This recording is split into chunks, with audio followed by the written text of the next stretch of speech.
लाल किला के सामने मंदिर है, मुगलों ने क्यों नहीं तोड़ दिया उसको। मुगल यहाँ सालों 400 साल तक रहे, 300 साल तक रहे और वो उनको सिटीजन नहीं मानते, जबकि वो उस वक्त खुद हिंदुस्तान का हिस्सा था। वो ग्रेटर इंडिया या अखंड भारत का हिस्सा कह लीजिए। बंगाल से लेकर के अफगानिस्तान तक हुकूमत बनाया और एक हुकूमत बनाया। मंदिर तोड़नी होती, गुजरात में तो रास्ते में 5000 मंदिर था। लाल किला के सामने मंदिर है, मुगलों ने क्यों नहीं तोड़ दिया उसको। ये अगर ये भी मान लिया जाए कि औरंगजेब मंदिर को तोड़ने वाला था, तो 10 मंदिर तोड़ा तो 100 मंदिरों को उसने जागीर भी दी, फिर भी उसका पॉजिटिव में ही आएगा रिजल्ट। अखंड भारत की तो मुगल तो उसके आर्किटेक्ट हैं, और उस वक्त इधर के राजा उधर को जाके लड़ा करते थे, दूसरे जगह के राजा कहीं और जाके लड़ा करते थे, कब्जा किया करते थे। लेकिन मुगलों ने तो बंगाल से लेकर के अफगानिस्तान तक हुकूमत बनाया और एक हुकूमत बनाया। तो ये तो जो आरएसएस अभी जिस अखंड भारत की बात करते हैं, मुगल तो उसके आर्किटेक्ट थे। लेकिन झूठ को ऐसा फैलाया जा रहा है कि मुगल बाहर से आए थे। ये वही लोग हैं जो 5 साल में अमेरिका जाते हैं और सिटीज़न बन जाते हैं।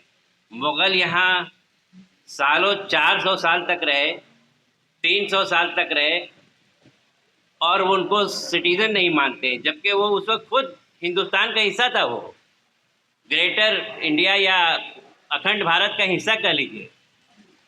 दूसरी बात यह है कि इन लोगों का पूरा ऐसा प्रोपेगेंडा है कि मुसलमानों की आबादी बढ़ रही है, वो 10-15 साल में पूरे हिंदुस्तान पे कब्जा कर लेंगे। हकीकत ये है कि मुस्लिम का फर्टिलिटी रेट बहुत कम गया है। इनका ये भी कहना है कि लव जिहाद के ज़रिया मुसलमान लड़के हिंदू लड़कियों से शादी करते हैं, उसके ज़रिया फिर ये लोग अपनी आबादी बढ़ाते हैं वगैरह वगैरह। केरला में और खुद एनआईए यूपी ने लिख करके दिया है कि लव जिहाद नाम की कोई चीज़ नहीं है। बीजेपी के मिनिस्टर ने पार्लियामेंट में लिख करके दिया है कि लव जिहाद नाम की कोई चीज़ नहीं है, लेकिन एक प्रोपेगेंडा चलता रहता है।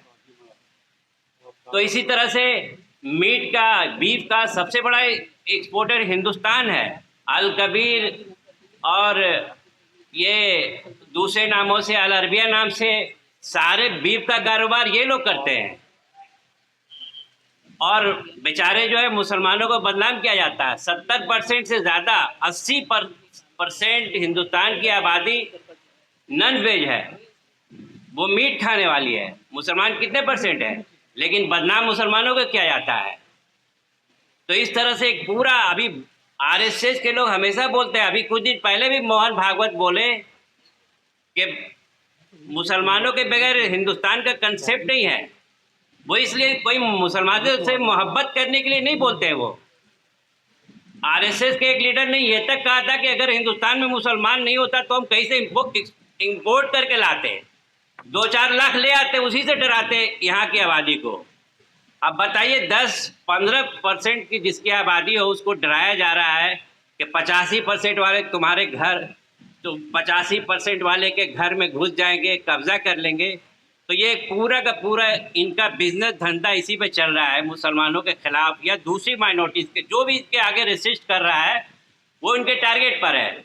चाहे पत्रकार हो, चाहे सेकुलर हो, चाहे लिबरल्स हो, वो उनके टारगेट पे है।